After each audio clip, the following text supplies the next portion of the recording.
Okay, it's time, and we're good to start. So just a mic check on our guest. Maybe we can just say something before we begin.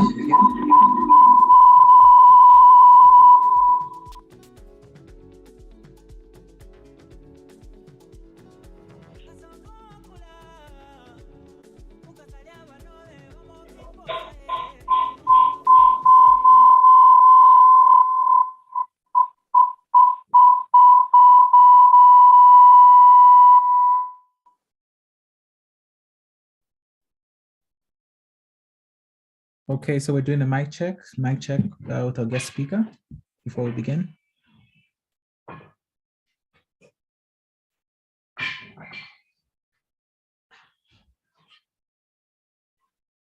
Right, can you say something and we can get started? Just a mic check.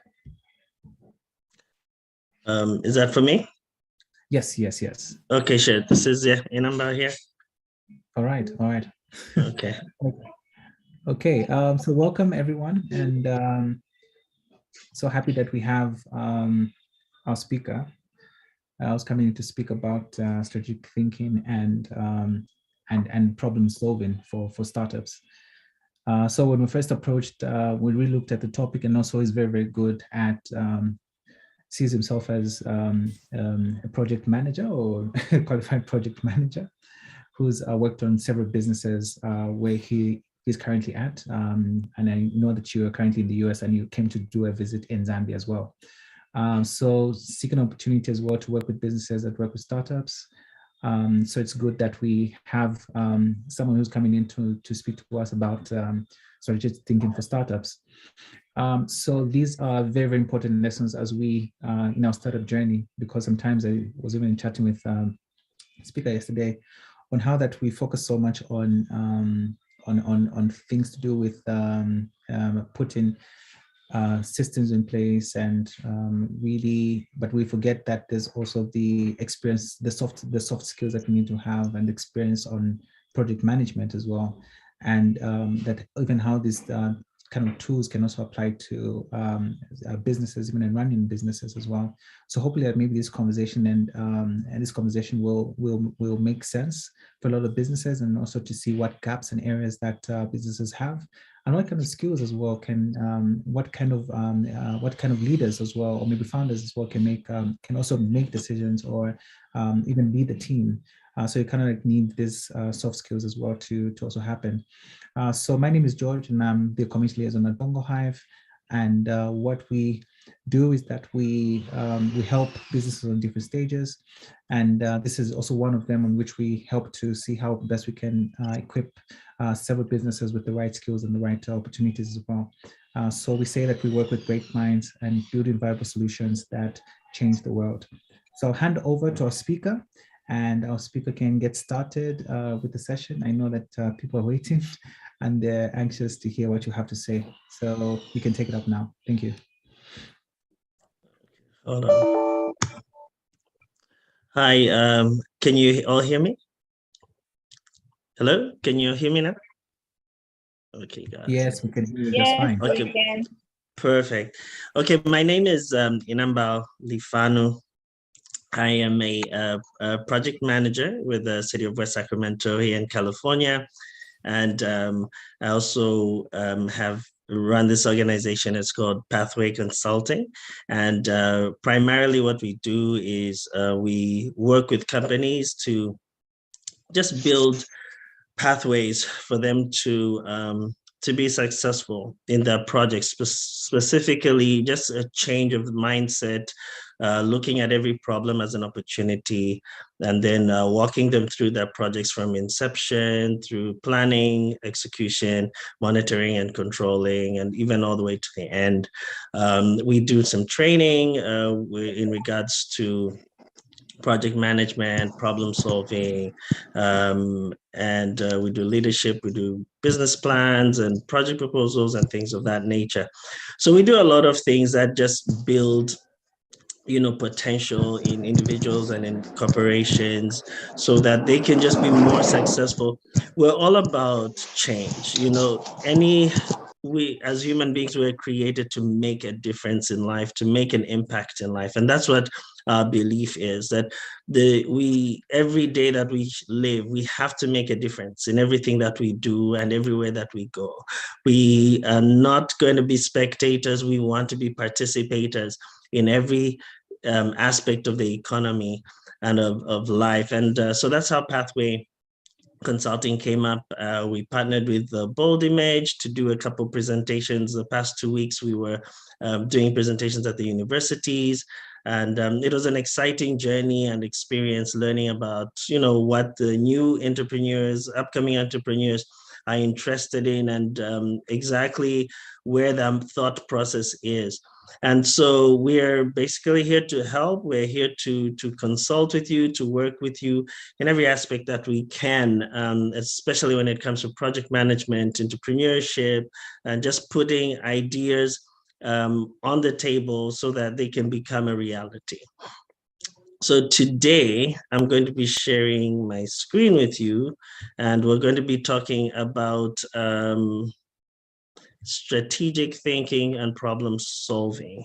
And the reason we're talking about this is that the platform right now in the world today is interesting. There's a lot of disruptions, a lot that is going on, so much information, and we get lost, right, in the maze of information and data. And a lot of people are wondering, like, what should I do? Where do I start from? And what should my next step be?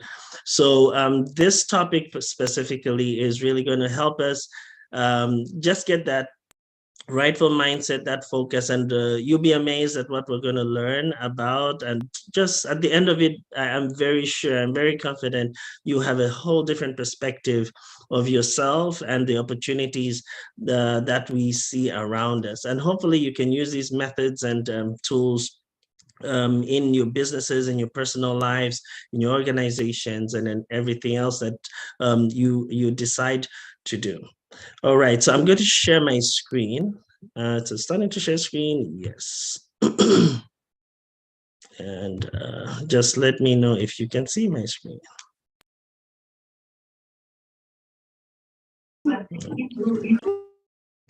Yes, I can see it. Okay, perfect. Thank you. Yes, we can. All right, so I'll start off from here. So Pathway Consulting, we share smart ideas, we do project management and training. I also meant to mention, currently my role is a project manager, and my role includes managing the water treatment plant for our West Sacramento district. We have a budget of so it's over 10 million right now, 10 million US dollars. And that's about 5 different projects that I'm running. And it's an exciting experience to do that, and a great responsibility for a city to be like me. And the only reason they can do that is because they know the knowledge and the skills that I've been able to learn and apply, and they're working. And I'm hoping to share some of those ideas. I'm also the vice president for volunteers with the Project Management Institute here in California. And it's an interesting opportunity to reach out to people that want to get into project management and make a difference in the community. All right, so that's about me, and that's about Pathway. We are all over the world, so you can catch us anywhere, any country. That's our contact information, pathwayconsultings.com, and that's my email right there, il@pathwayconsultings.com, and my phone number. Usually I'm reachable on WhatsApp if you have any questions, and you can also call the numbers. You find me also on Instagram, Facebook, LinkedIn, Twitter. All right. So we'll get into the topic of strategic thinking and problem solving, anything for startups. So why is this important to us? It's important because for the longest time, we have depended on other people and maybe on systems that have not worked. People are getting frustrated. We've reached a period in time in life where we're getting frustrated with depending on governments, depending on agencies that are not. And people are stepping out and realizing that with the onset of a lot of information right now, the outpouring of a lot of information right now, there are better ways to plan. There are better ways to think. There are better ways to strategize. There are better ways to implement ideas and be successful even before we die. We don't have to reach retirement for us to have a project to go on. So there are 3 things that are influencing the world today, and there's access to food, fuel, and disease. Those are the 3 major things that are impacting the world today. And then there are 3 major skill sets that are needed for us to be successful in those 3 areas. And that's problem solving, entrepreneurship, which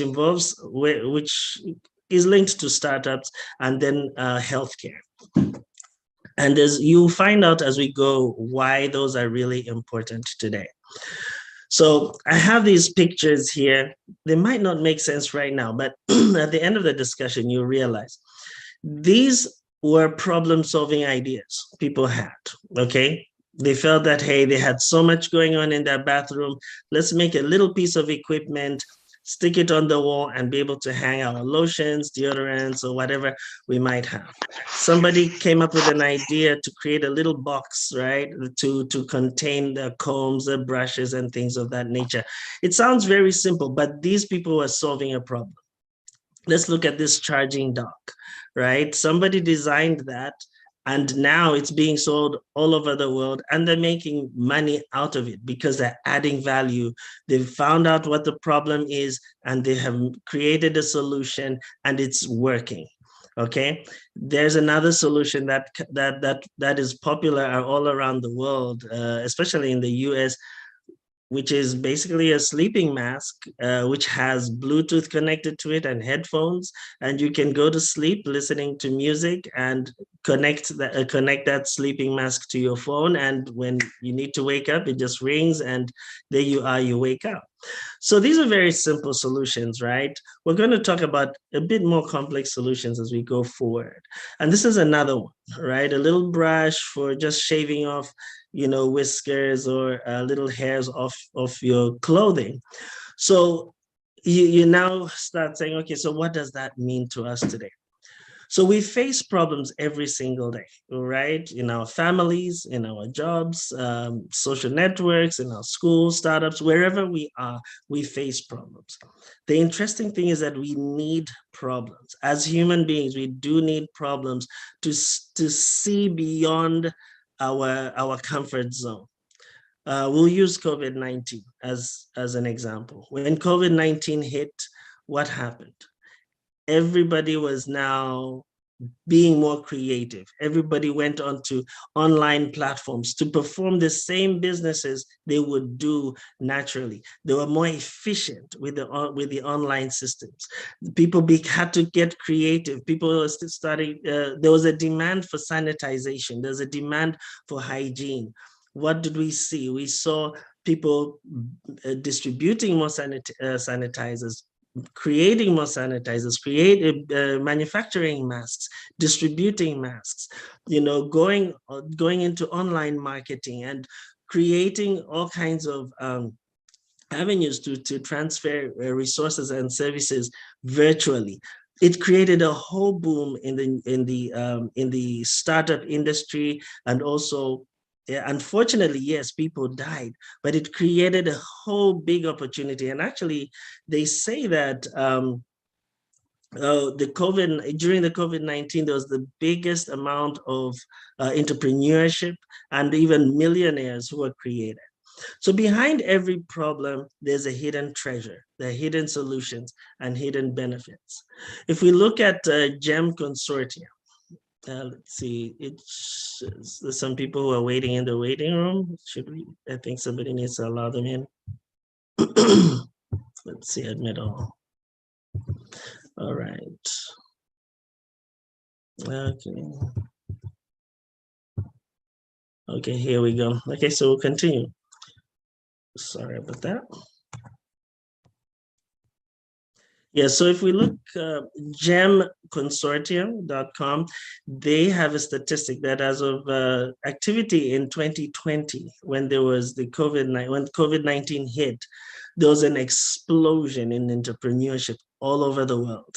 If we look at the graph, and I'll go through this pretty quick, we see in Central and Eastern Asia, the percentage of entrepreneurship went up 20%.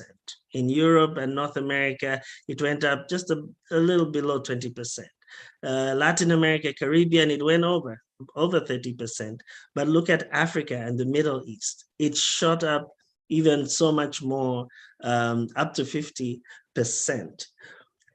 It's amazing that even today, statistics show that 27% of entrepreneurship in the world is actually birthed in Africa, because there's so much opportunity in Africa with the war, with the COVID-19, and also with the abundance of resources. So it's time for us to start thinking, to say, hey, what is it that we can do? What is the end picture? What is the end game of all these disruptions around us, of our resources, our abilities, our time? What is that? So we're going to talk about problem solving, right? And strategic thinking. So pretty much, here we go. Oops, sorry.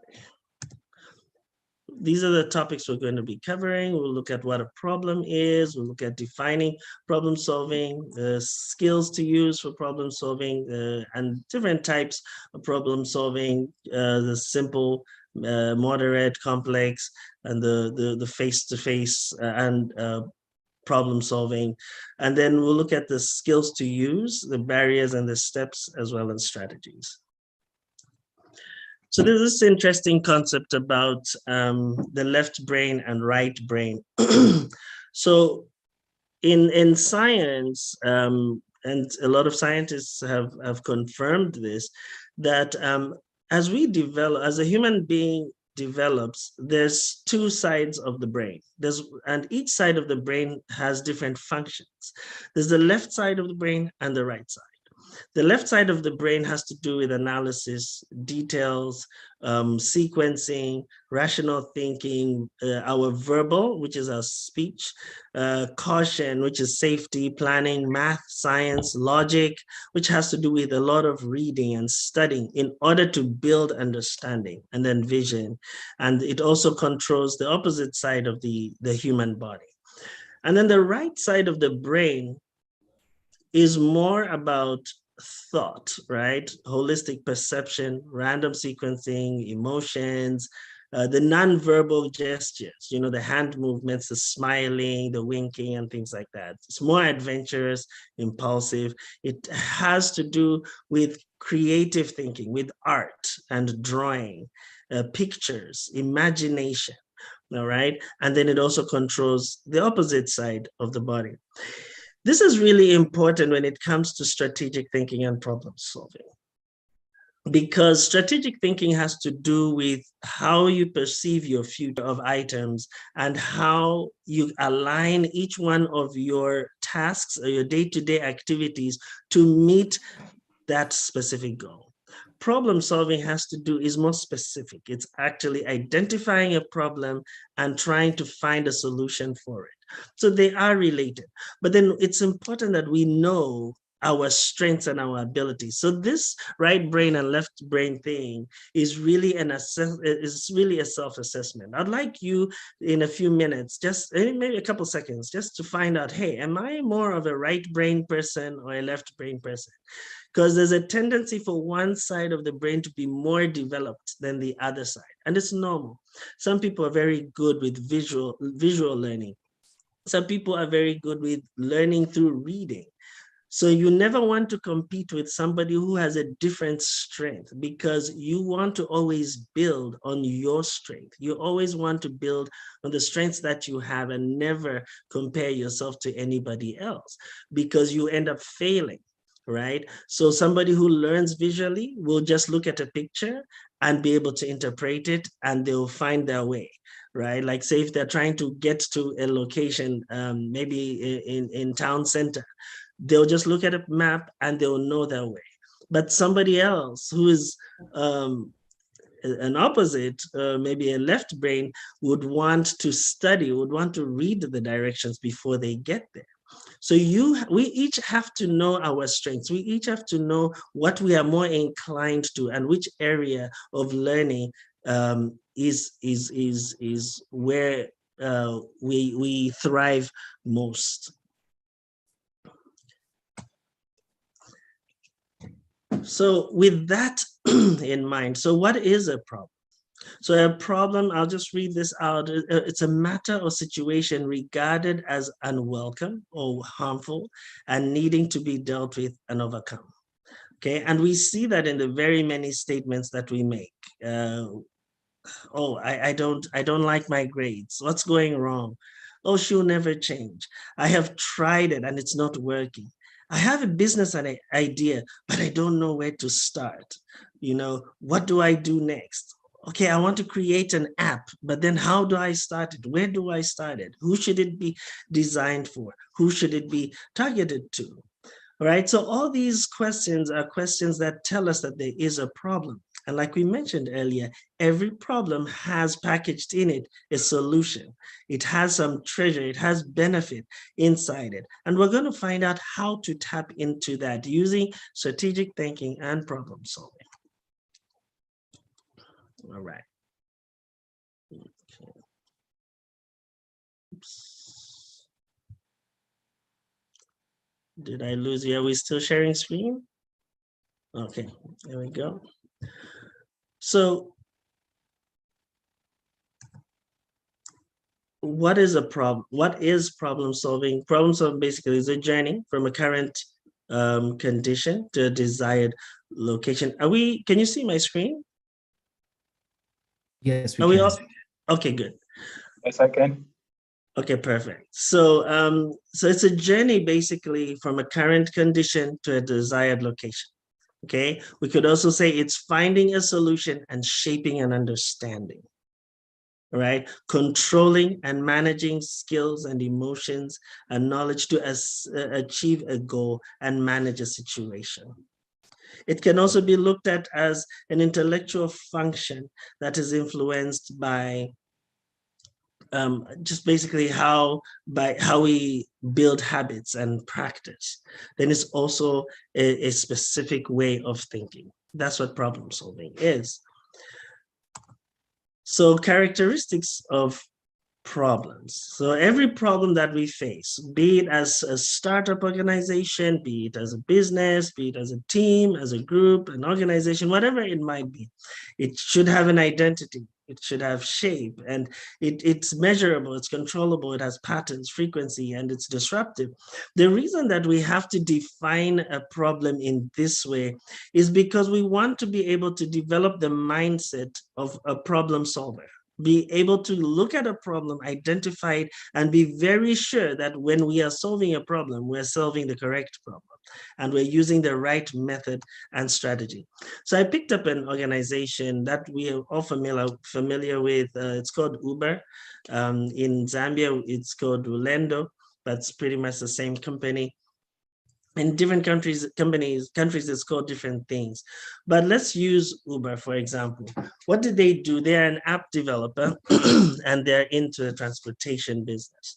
So they identified a need for convenient transportation. All right. Then they shaped it. Okay. So they looked at the problem. They said, hey, transportation is a big problem. It's a big universal problem, not only in America, not only in Europe, it's also the same in Africa. People need transport. They need to get from one place to another. It's measurable. All right. The problem should be measurable. So in the case of Uber, they looked at how many times people have to wait for transport. How many people are standing in the bus stops waiting for a bus or for a train or waiting for a friend to pick them up. They looked at the amount of traffic that runs around the street, the number of delays that people have when it comes to getting to work, dropping their children at schools, the number of bus stops and taxis, the number of cars that are going for repair. And they said, hey, is there a solution to this? Is there something that we can do to fix this, to reduce this impact, right? Is it controllable? Can it be manipulated? So they started thinking of solutions and they had to identify what patterns, this problem is creating, right? Or has, and the frequency. We see that in the rush hours, we see that in meetings, in the school runs, and they identified it as something which is disruptive. It's costly for people. So they went ahead and said, hey, let us find a solution to this problem, right? So they clearly identified what the problem was using those parameters. So we'll come back to the Uber example and we'll continue with what problem-solving skills are needed, right? What skills are needed to develop very strategic problem-solving methods. Okay, so one of them is making good judgment, making good decisions, being able to collect information. There's a lot of information out there, but we need to collect correct information in order for us to solve the right problem. Then analytical skills, and then planning. We have to be able to plan, and dedication to solutions. We have to be dedicated to solving the problem, right? Whatever problem that we have. Now I keep saying whatever problem that we'll get more specific as we go. So what barriers do we have to the problems that we face? Just like with the COVID-19, just like in the case of Uber, who are trying to create an app, in the case of, say, a farmer who's trying to build a farm and trying to, maybe say it's onions. They're trying to build a farm that sells onions and they want to continually distribute those onions all around the world. What happens? There's a cultural mindset that blocks us. There's a cultural mindset that kind of determines how we look at the world. There's a saying that says our perspective determines how far we go in life. And that is really a critical issue to identify. as a barrier to our problem solving.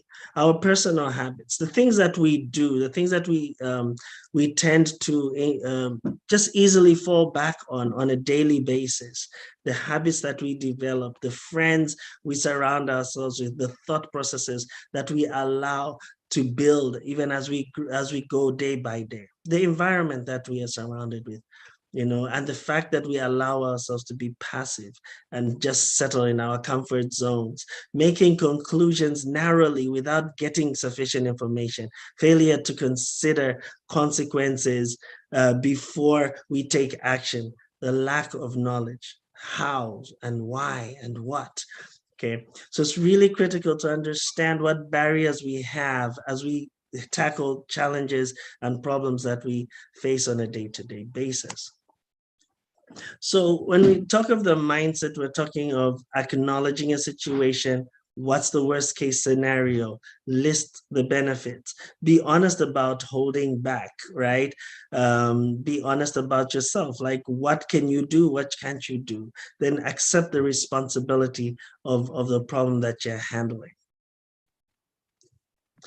Okay, so there are different kinds of problem-solving methods out there. There's specific methods, there's analysis, there's logic, where you follow a process, a sequence of items, you prioritize items and follow that sequence.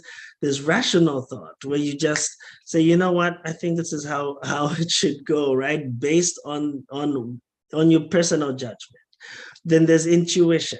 That's a lot of people just go off their intuition in order to make decisions. Might not be the best. It would work in certain situations, but when you're talking of a startup, you're talking of an organization, intuition might not work. You want to have data. You want to have a method of thinking, a method of planning, a method that can work in different situations. Then there's creativity. Usually the younger teenagers love the creativity, and it gets you somewhere, but it can only take you so far. Then there's design thinking, or if you like, strategic thinking, which is used in organizations like Apple. I've worked for Apple, so we've used those strategies there.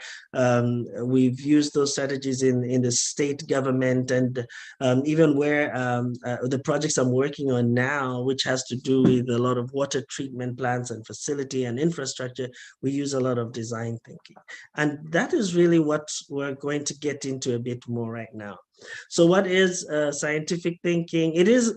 Design thinking is a scientific way of thinking, strategic way of thinking. And the reason they say that is because it goes a lot with our habit. It's all about changing our habits, modifying our methods, and reiterating those new ways and channels of thinking so that we achieve our goals more successfully and overcome those comfort zone weaknesses, the fears that we encounter. So it's an intentional coordination of theory and evidence, practicing new methods and habits, shape how we think. Subconscious biases altered by practice. Right? So there's some subconscious biases that we have, and then we consciously say, you know what, that is not going to work. I need a new method. I need to be successful. What should I really do? There's what is called metacognition, where it's where you're thinking about things, and your personal practice changes how we think, right? So design thinking, scientific thinking, strategic thinking. Why? It's categorical. It has basically each sector is clearly identified. You're breaking your problem into sections so that you can easily tackle it. You can easily fix it. Okay, it requires data collection. It requires information on demographics to make it easy to calculate. And then management of resources is a lot easier. And if we look at a machine, machines are programmed to work in a certain way, and that's why machines are very successful. And they're used in building cars, in building houses, creating even sidewalks in some countries, and a lot of equipment. So the question is, why can't we learn from that? right?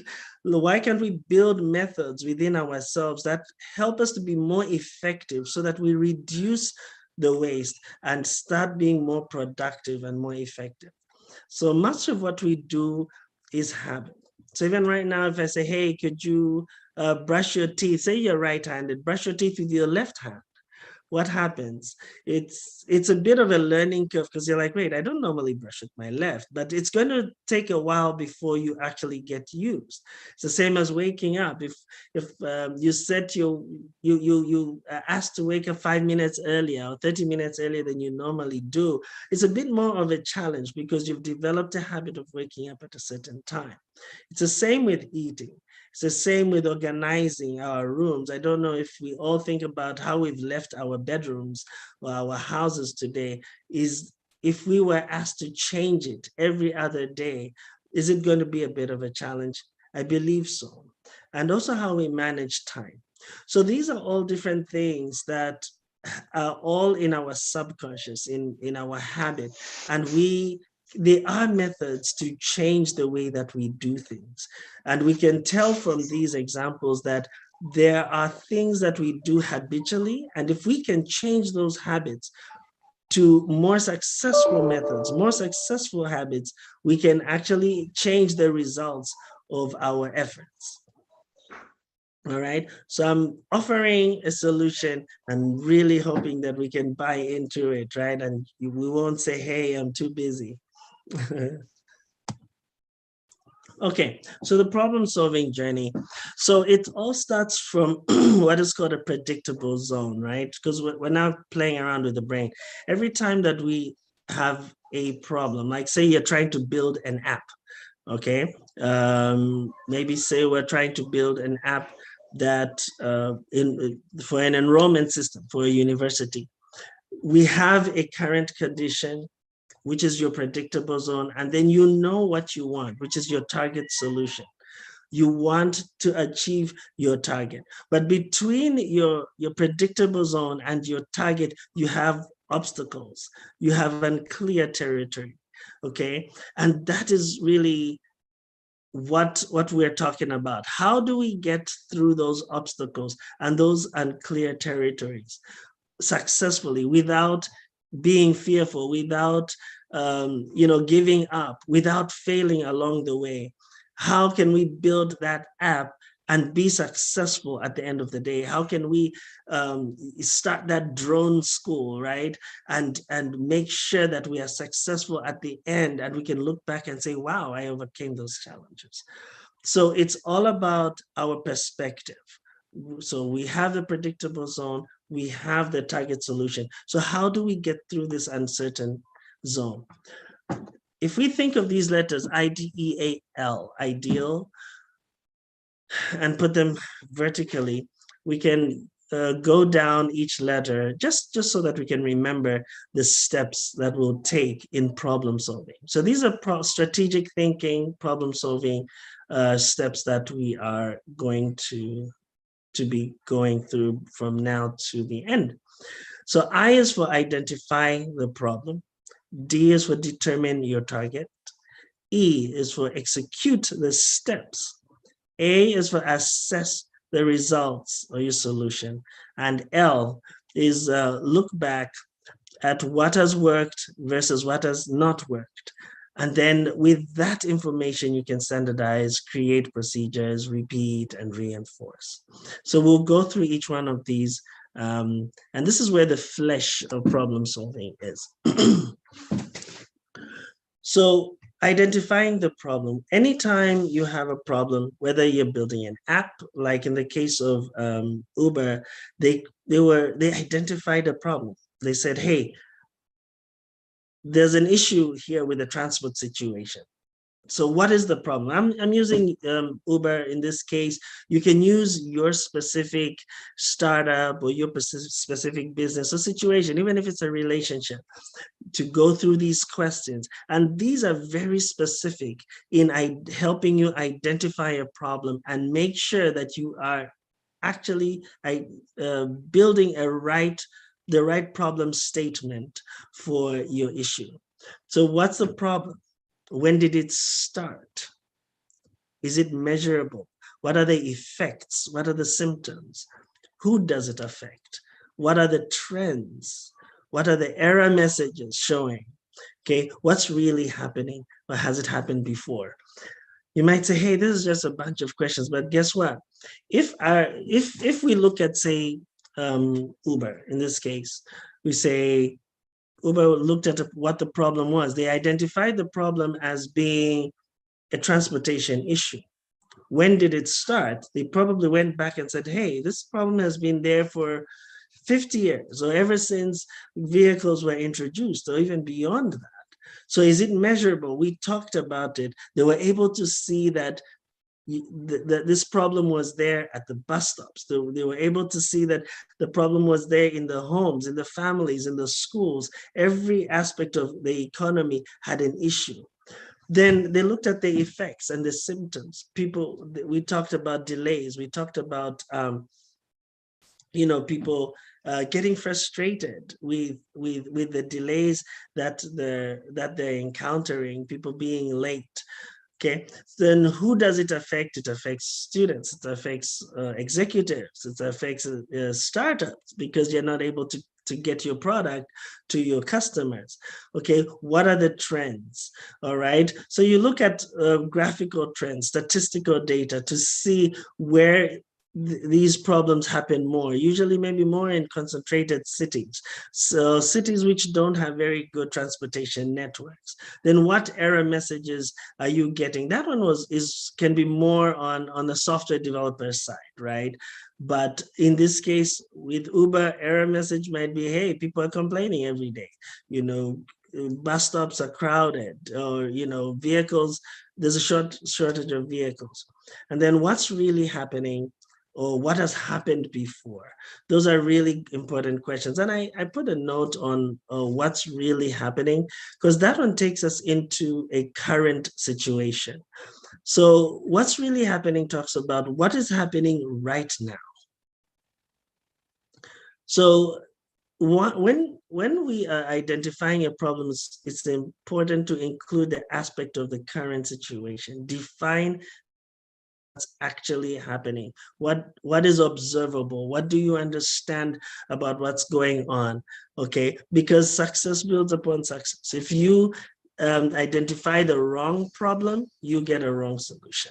I'll use a very simple example of just even a photocopying machine in an office, right? Someone says, hey, the copying machine isn't working. So immediately you could rush and say, hey, let's buy a new photocopier. Right? You buy a new copier and maybe same problem.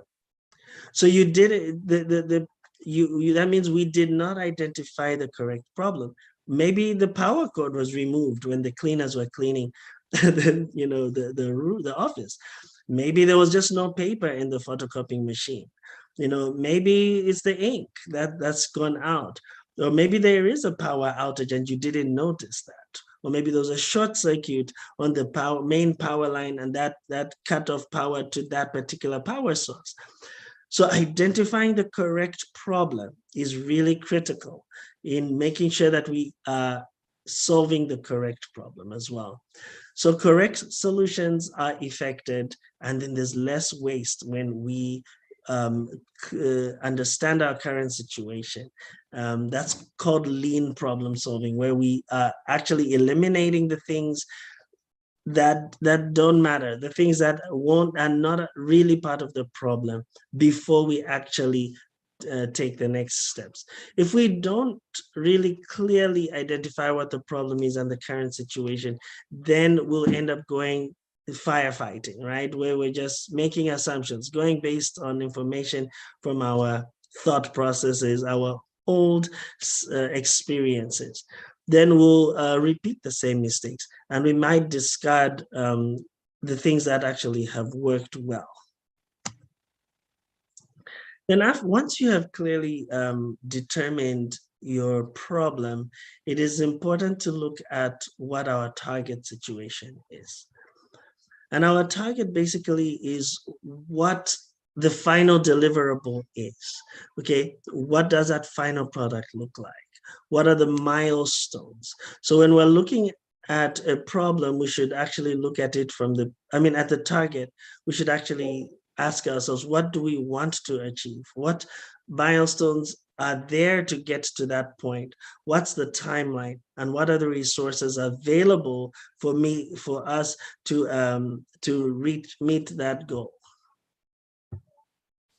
Okay, then what are the obstacles? Of course, we'll talk about obstacles even more later, but what are the obstacles like we discussed earlier? And then also using of diagrams and charts and graphs and measurements is really important in trying to visualize, your current situation versus your target, and then just building up the journey between your problem and the solution. So your target is also your solution.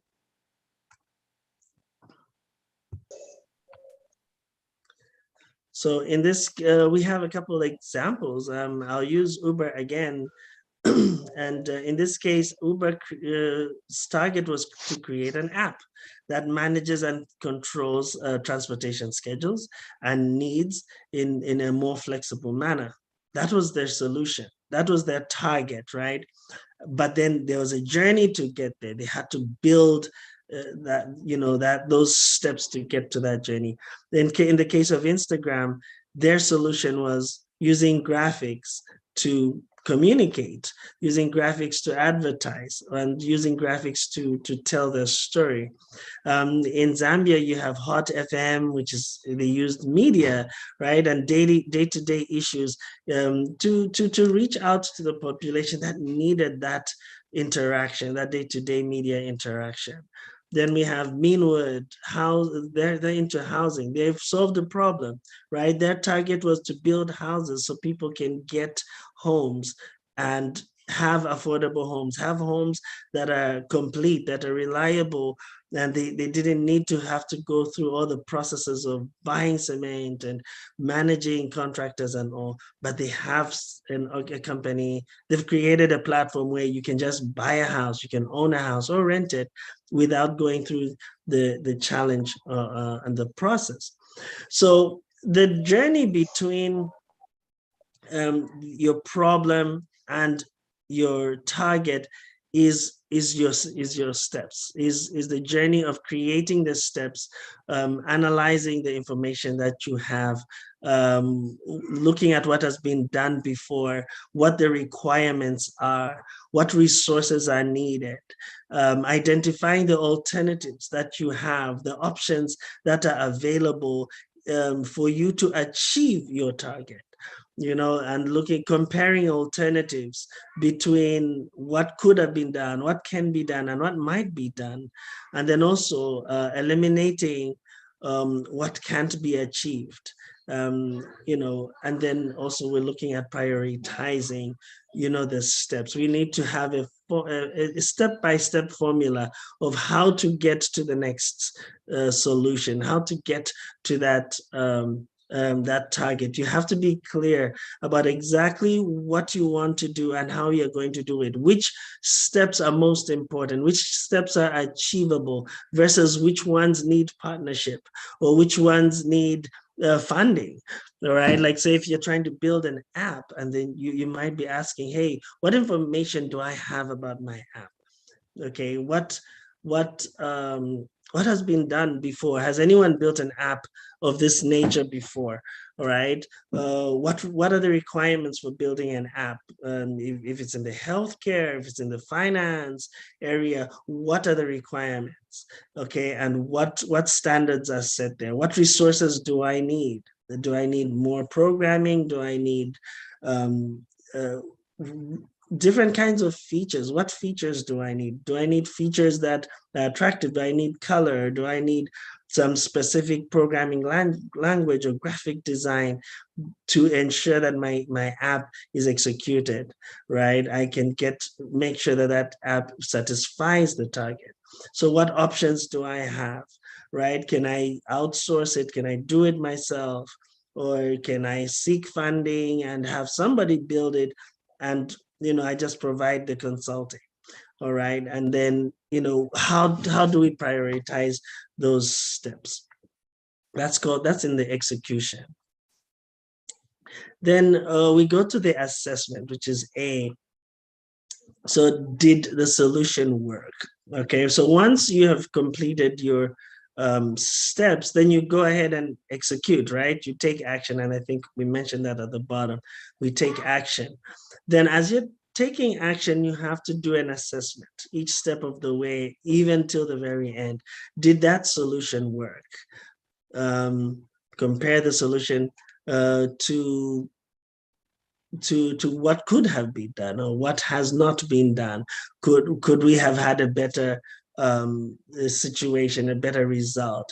Get feedback. What did we learn from the process? Or what needs to be improved at this point? And how do we know that we have actually solved the problem, that we've actually met that target?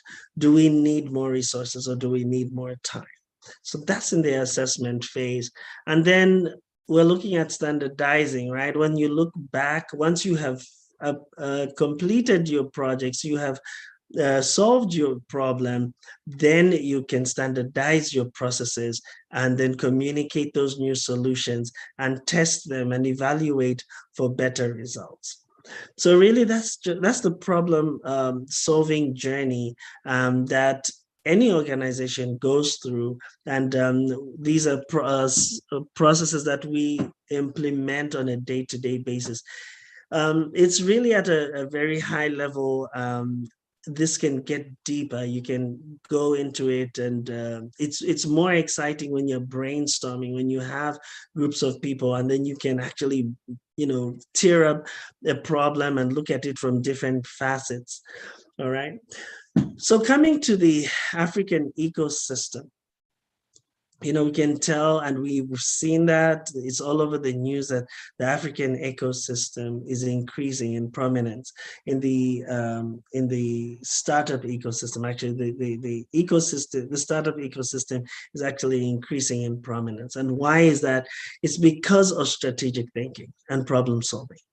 We have a whole new generation that is exposed to so much information. We have a whole new generation that is exposed to failures, to successes, and to mediocrity, as well as to excellence. And we are choosing excellence. We are choosing methods that work. We desire more growth. We desire more development of lean processes that are more efficient and more effective. We want to enjoy our life whilst we are still alive. We don't want to reach retirement and still be wishing and hoping.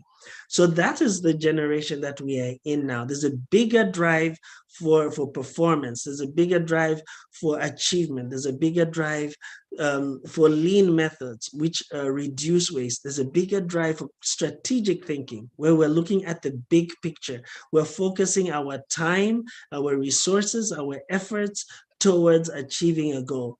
And then when it comes to problem solving, we want problem solved so that we can enjoy the life that we live, right? So we have companies that are really making a big impact, and these are startups as well, like 54 Gene, they're into mobile COVID testing. This is in West Africa, and they're trying to go all over the entire Africa. They're getting funding from a lot of these large organizations, USAID and the European Union and all. They're really making a big impact for mobile COVID testing, and they're getting known for that. Then there's M-Pharma, they're big in diagnostics. I believe they're in Ghana as well. These are young startups that are really making a difference in our generation, in our environment today. There's FlexFin TX, which is, I believe, in Zimbabwe. The do identity verification. Other countries have like social security, IDs and all, but in Africa, there's been a challenge to verify people, to know who is really who and where they live, and what their their security is in terms of their capabilities, where they work, what they do. So this company, this startup company, came up with a method of identifying and verifying identity, using, not even using very complex ways, but using even through WhatsApp. You have basic phone location, and then they have a couple algorithms that they use. It's an app, actually. They use algorithms to ensure that you are the person that you say you are. And it helps with banking. You know, when banks want to give you loans, it helps with communication so that people can find out if they're really communicating with the person that that claims to be the person that they want to talk to. Then there's Kuda, which is an online banking only in Africa. It's becoming more and more popular. They're getting a lot of funding. And these are companies, and I believe in Zambia, there's a lot of new startups that are coming in, and we're looking forward to seeing your name on that list of companies that are making a difference in Africa. So there is so much opportunity out there, and it's problem solving, strategic thinking that will make that difference. Let's identify problems around us and look at them as solutions. Let's use these problem-solving methods and say, hey, how can we solve this problem? What steps do we need? What would we like to see at the end of this journey? Okay, at the other end of this problem. And then how do we get there? So that is pretty much what this problem solving is all about. And then we can definitely talk more about it. If you're interested, you can ask questions, and we're available. Thank you very much. And that's the end of my presentation. We're open for questions. George? Yes, thank you so much for the presentation. Also highlighting most of the aspects I think that businesses need. And I think we usually take for granted that even though these problem solving skills are like you're talking about, like from large organizations, I can imagine that how they can still apply and make very good, successful businesses, even if we apply them for even our small organizations as businesses. I like the examples that you gave with your experience as well with working with large organizations, and how those still apply also in our the businesses that we actually run, or the startups that we run, that they're the same methodologies, and also just that assurance that these are the same tools and same tools that we actually need as well for our businesses. We'll open it up for Q&A for anyone who has a question to ask. So what you could do is either you can type in the chat, or you could we can give you some. If you can give you can unmute your mic to also ask a question if you have any questions at the moment. So open up for questions. So you can just raise your hand if you can see the hand raise button, or you can just go ahead and ask a question if you have any questions.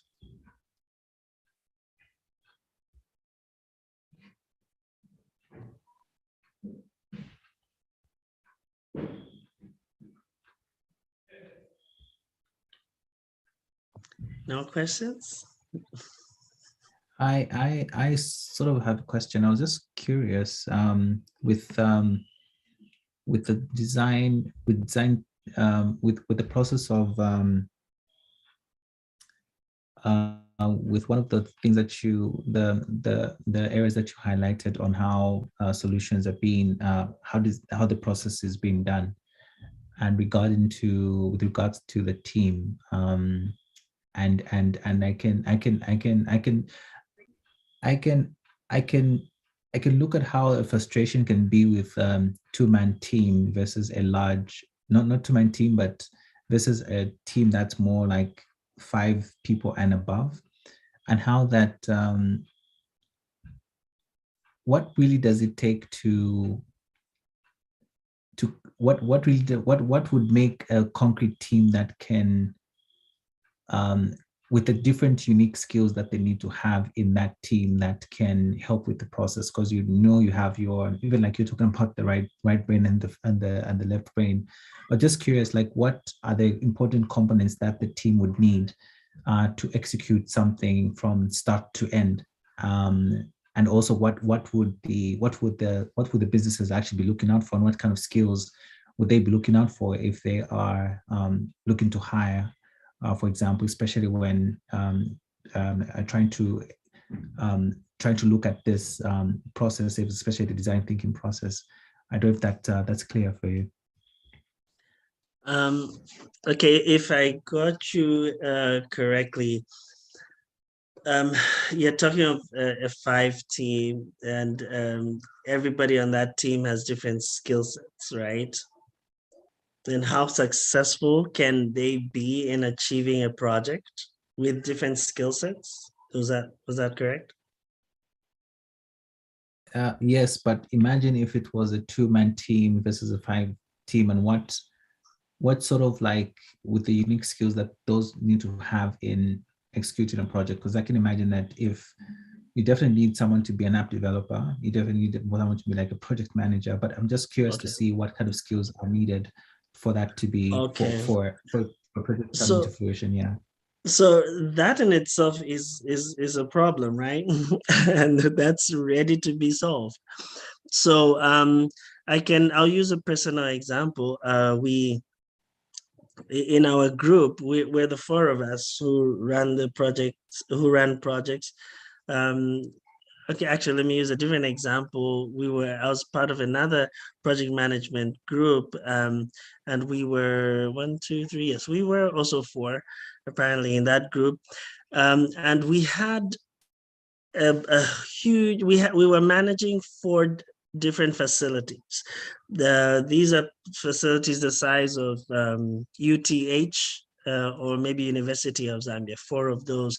And these were facilities for people with developmental disabilities. Okay, and each of the facilities had a school, had a hospital, had classrooms and hostels. They had swimming pools and all the amenities. So it was like a little city of its own to cater to those families and people with developmental disabilities, because they needed 24-hour care. So as project managers, we were the 4 of us. We didn't know anything about facility management. We didn't know anything about design or painting or repairs and landscape and maintenance or healthcare. But what we did very clearly is to say, okay, we have been tasked to manage these facilities. That's number 1. Okay, so number 2, what we had to identify what the facilities needed to have for them to operate effectively. We clearly wrote that out. They needed health, they needed facility maintenance, they needed 24-hour care, meaning nurses all throughout the day and the night. We needed doctor visitations. We needed inspectors to come and make sure that we're doing the right thing and clients are not just dying in the room. We needed investigators and auditors to come in and make sure that we are taking care of the clients correctly, in terms of health, in terms of human human relations. They're being treated in a humane way. So we identified the skill sets that are needed, and then we looked at ourselves and said, okay, what is it that we don't have? What skills don't we have? And then what skills do we have? So amongst us, we had an architect, we have an engineer, myself, engineer, an accountant, and then the other gentleman was also an architect, and then the other gentleman was into contracts. So we were missing a few items, facility management, and also we outsourced those items, okay, because we knew that those are things that we could not do. So we had to reach out to consultants to help us with fulfilling those pieces that we couldn't. What we could work on in-house, we worked on it and we put in our best. What we couldn't, we outsourced it. And that way we were more successful in achieving the management of those facilities. So I think, just to answer your question, it's about knowing what you have and knowing what you don't have, and we don't have to pretend. If we don't have certain skill sets, certain resources, let's partner with somebody that has that strength. If we have the strength, let's go ahead and do it. But that a lot of cases we can't split ourselves into so many tasks. We get overwhelmed. So partnering, outsourcing, building teams is really, really critical. Brainstorming, and also going to the clients or the customer themselves and find out what they need, what their priorities are. And maybe you might talk of budget, right?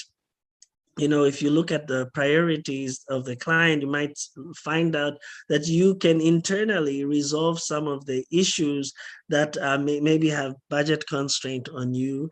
And then if not, then you have to now extend that into applying for maybe grants and loans, and working with other people who can invest into your idea so that you're more successful. But at the end of the day, you always want to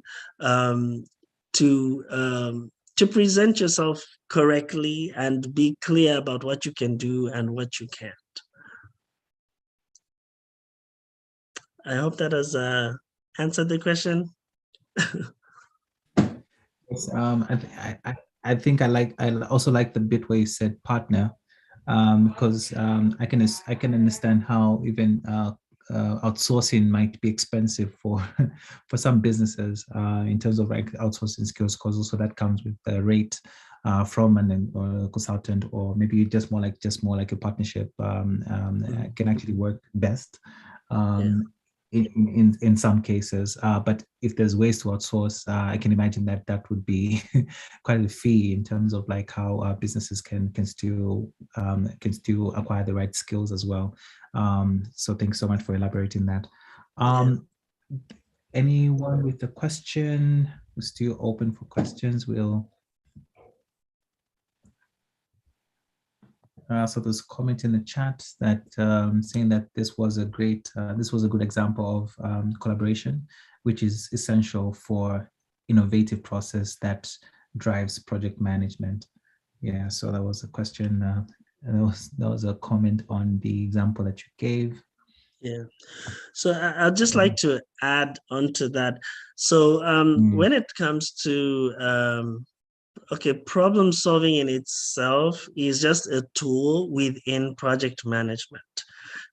Critical thinking, strategic planning, design thinking, all those are just tools that are used to ensure that your project is successful. And when we talk of project being successful, it's the same thing as saying your problem is solved, because you create a project to solve a problem, right?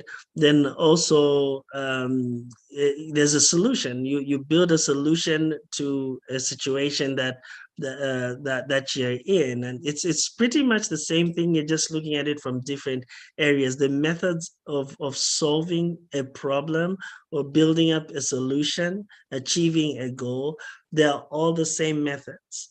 The method will be the same, and it's really important that we develop a mindset of problem solving. I think that is the key that we're really trying to communicate here, because if we can build a problem solving mindset, we'll not be looking at people's titles. We'll not be looking at our competitors. We'll not be worried about who is doing better than me and not. We'll be more focused on the problem, on the task that needs to be done. We'll not be fighting against each other. We'll be looking at skill sets, right? Like the last comment talked of collaboration. Yes, you can only collaborate when you understand that your skill set is limited and the other person's skill set is different from yours, and it is also limited. But then if you bring your skill sets together and respect that the difference, you'll be able to achieve so much more together than if you were to try to run it on your own. Because on your own, you're losing time, you're wasting actually resource, you're going to stress out, and it's just going to weigh you down as you keep pushing, and then you're losing opportunities. But imagine if an opportunity were to come up today, like say we're asked, hey, could you build a software for a bank today that is going to go, that's trying to build an online banking, right? Guess what? With collaboration, because that's not my specialty, I can go to a programmer or an app designer who actually knows what to do, and I can partner with that person and get that app rolled out maybe today or even tomorrow, all right, within a shorter space of time, and I capture that opportunity, and I make my profit, or I make that impact and that difference. Okay, it's the same as with farming. There's a colleague, he's actually on this line. He has a great idea in making farming more efficient, all right, going into drone farming and things of that nature. And really, that's on his own. He knows he can't do it. He has the idea, he has the formula, the roadmap, and he's partnering with people who have the funding, with people who have the connections, and people who have the networks. And by doing that, he's becoming more successful. His plan can be rolled out not only in Lusaka, he can go into anywhere around Zambia and even around the world and implement that idea. So it's all about finding out, how can I use my problem solving, in this situation or in that project, today, tomorrow, in every situation, without worrying about my competition, or without worrying about who is not doing this and who is, but looking at, this is a problem I've noticed, and this is a solution that I'm thinking that can happen. And then these are the tools that I can use. These are the people I can partner with. And when I talk of resources, I'm talking of people, I'm talking of equipment, right? It's not just tools, but it's also people, it's also equipment. These are the things, the people, the tools that I can use collaboratively to achieve that goal. But it's always good to be on the same page, to be clear, and to understand the boundaries. Of course, there's going into agreements and contracts and things of that nature. But otherwise, at the end of the day, it's all about collaboration and understanding your strengths and your weaknesses and moving forward.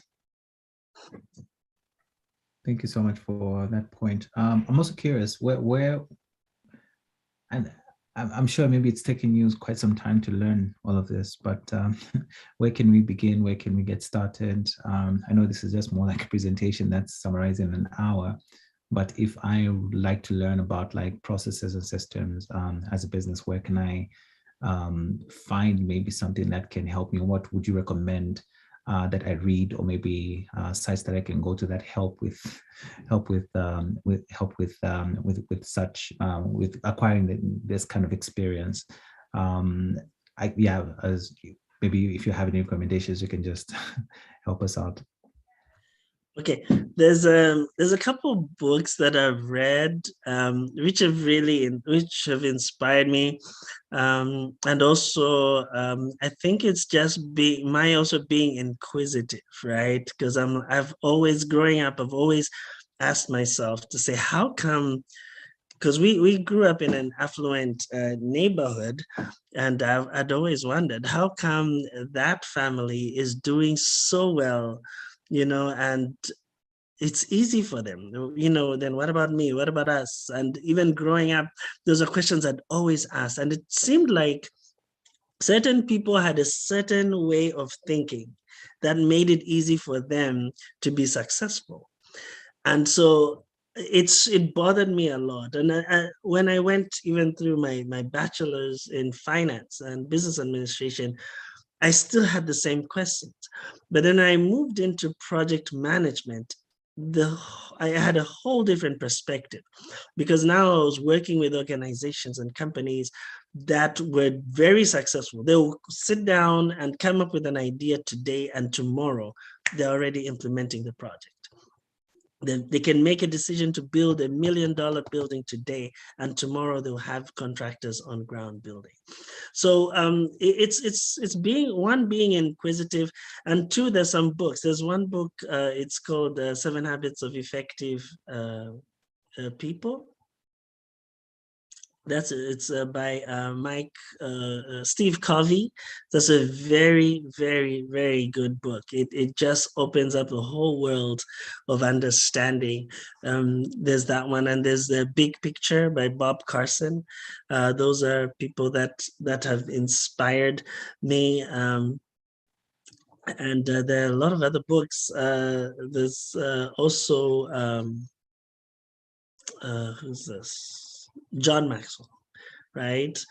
John Maxwell is also a very great presenter. He's a book writer.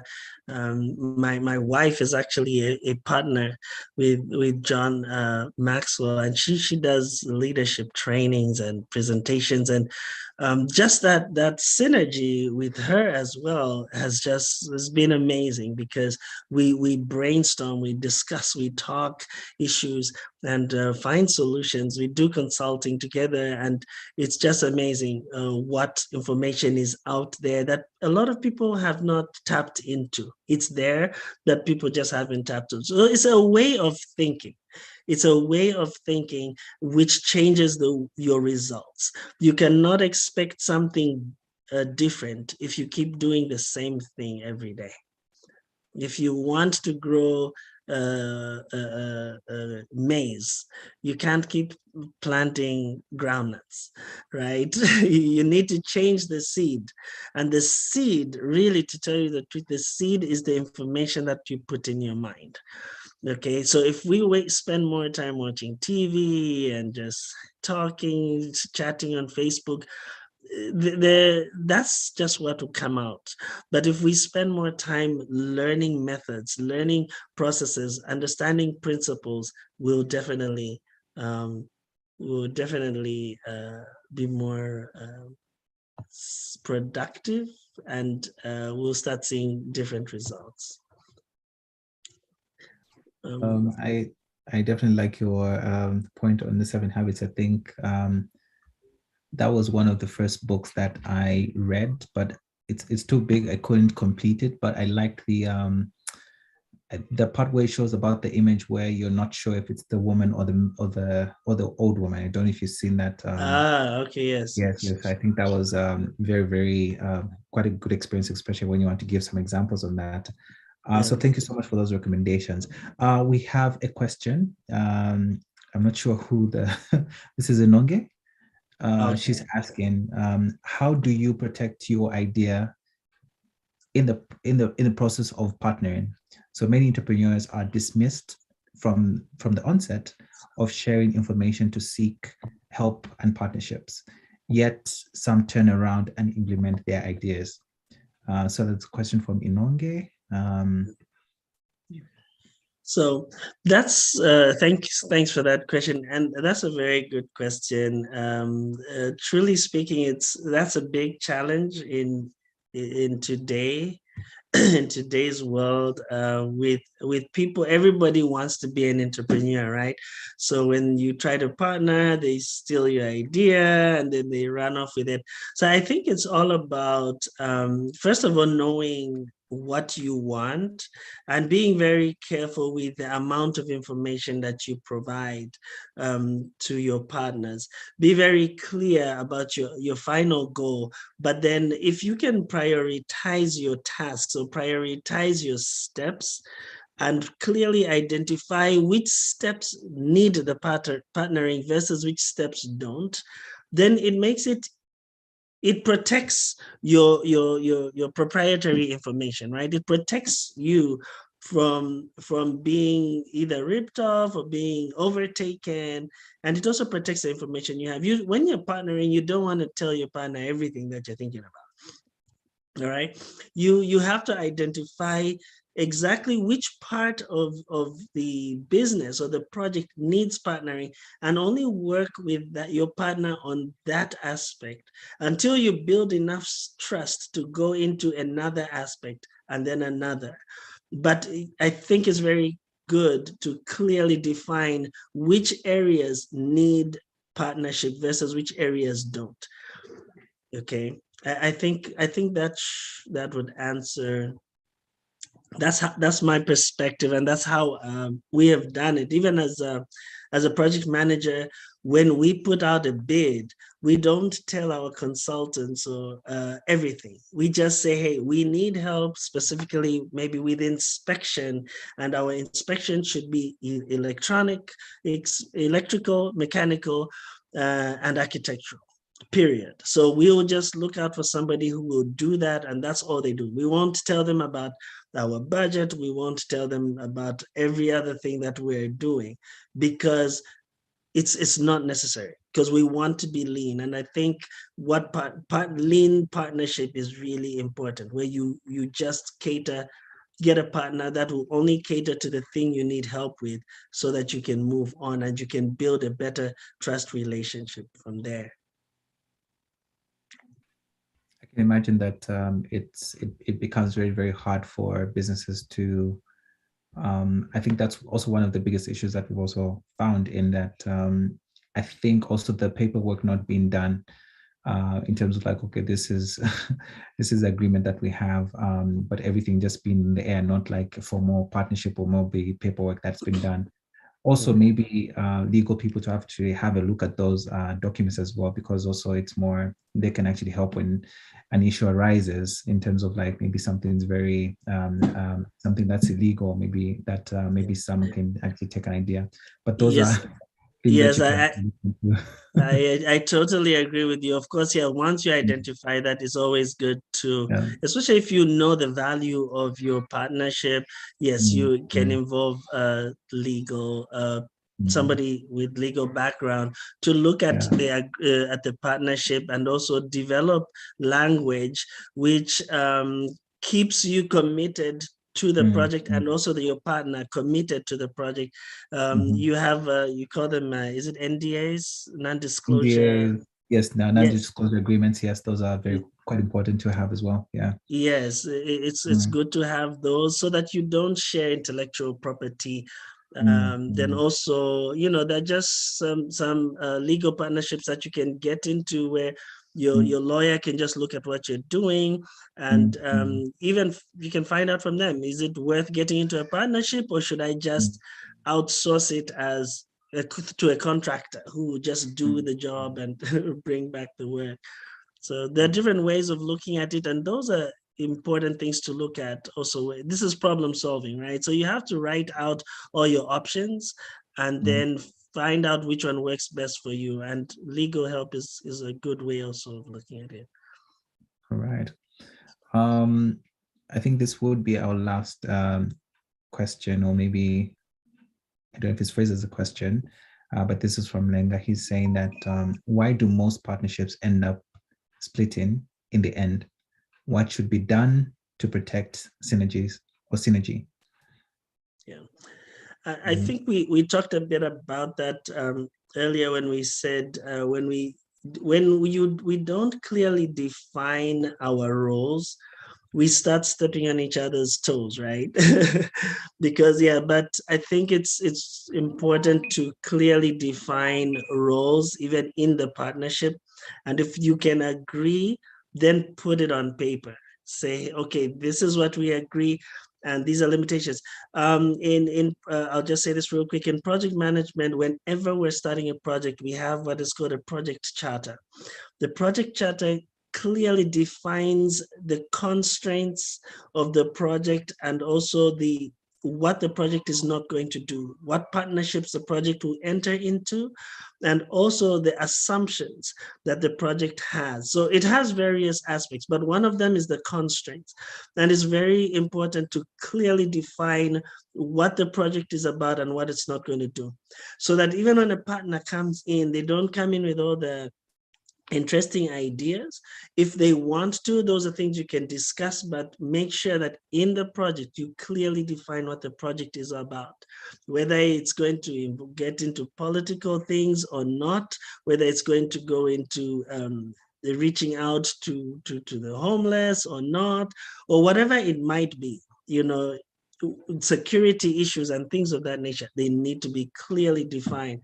And I think when you build a partnership, it's like a job application. Someone comes in to work, they're coming in with a specific goal, and they have no authority to go beyond those until they're asked. So unfortunately, you have to be very strict, especially these days with a lot of information. It's important to be very clear about what you want to achieve and what you cannot do, and then move on from that aspect. And we have that even with the jobs that I do. We clearly define aspects, and we've had a lot of contractors who come and make the assumptions, and I'll show them the contract and say, hey, where does it say that in the contract? And because they signed it, they have to stick to it. Otherwise, they face legal issues.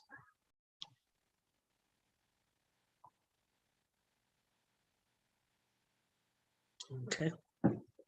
Were there any more questions? Does that answer your question? I think you're on mute if you're speaking.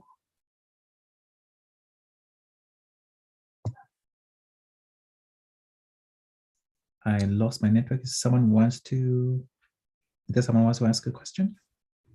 I think I answered that last question. Okay.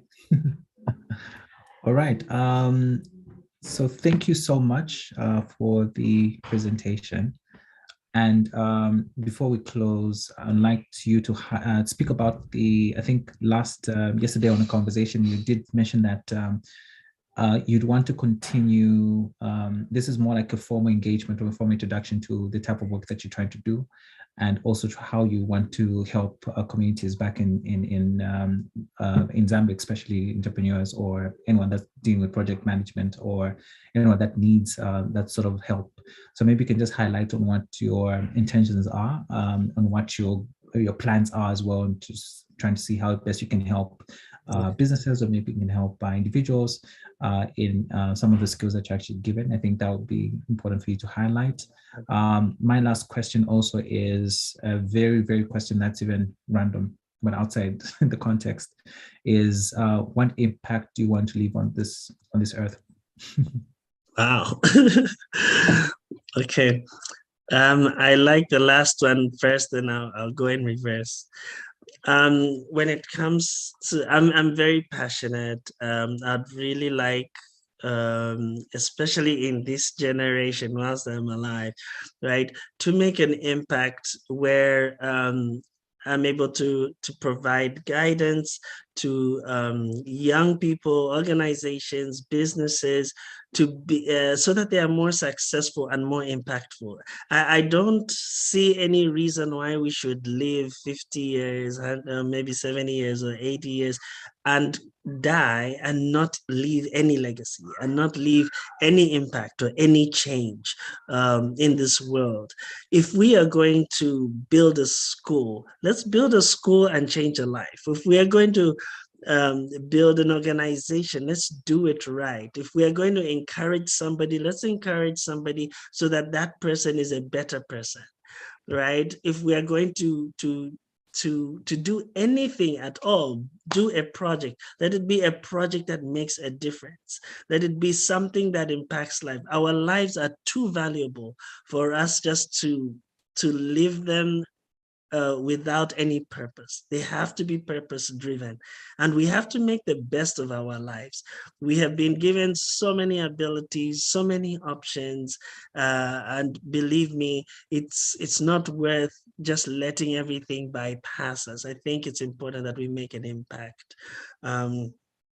Your other question was about services. So because of that, my desire is to help as many organizations and young people with the potential, with the ability to be more successful, to make an impact and to make a difference in their communities, in their generations, reaching out to less privileged, reaching out to less privileged, be it,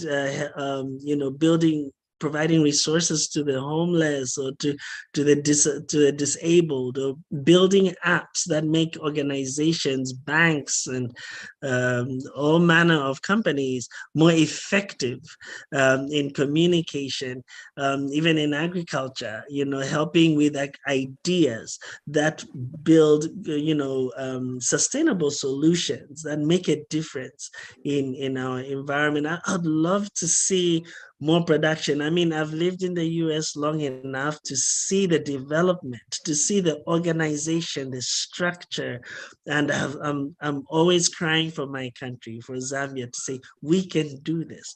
We can make use of our land. We can make use of our mineral resources. Right now, there's a war in Russia and Ukraine. And guess what? A lot of these developed countries are looking to Africa to provide the mineral resources that they were getting from Russia and Ukraine. They're not getting them there anymore, right? So they're looking at Africa. So what are we in Africa doing about it? We, the younger generation, we have the cobalt, the coltan, and all the gold, the diamonds, and the emeralds. What are we doing? Why should we allow other people just to pick things from our backyard and profit from it when we can, and we watch and complain that we are not able to, when we can? We have the potential to make a difference in our generation, right? We have the potential to use the land that we have, to use the knowledge and the resources. It might not even be that big. It might even just be something very small, even starting a radio station, writing a book, inspiring somebody. Life is all about a ripple effect, right? You do something that changes the life of another person, and then those people can carry it on beyond. And so I just got to a point where I said, look, I have all this knowledge. Let me not keep it to myself. Let me give it. And whoever can run with it, let them run with it. But my joy is just to be able to share the information and just to help people be more successful. So I'm sorry, just lastly, in terms of partnerships, I am available. I'd love to do consulting. I'd love to do trainings. I'd love to teach. I'd love to mentor as much as possible. And we're building our team to make it bigger, to meet the demand, because we are getting calls for people for mentorship, for trainings, presentations, and things like that. So we're building our team so that we can fulfill the demand that is out there. And I think that's really my passion, and that's what I'm here for. No, thank you so much. I see that there's also some family faces that I know that are working with developers and communities. So I'll be happy that I can exchange your contacts and details, and seeing that you've mentioned that you'd like to work with them. Thank you. In a way, this is just a last question. Oh, no. So about the presentation, we are going to send that to you, and also the recording as well, for someone who's asking about the presentation. And hopefully, with your permission, you can also give the PowerPoint presentation for the guests that have attended to also have access to that. But so guaranteed that you're going to have receive the recording and also the PowerPoint presentation as well. So thank you so much for your time and also for this great presentation. Very, very important aspects that you did mention, and I'm looking forward to seeing how some businesses can actually thrive and use some of the information that has been given. So at Bong Hive, you can find us on Facebook. You can find us on Twitter. You can also find us on the website as well. We have just www.bonghive.co.zm, and just type on any platform. I think we are.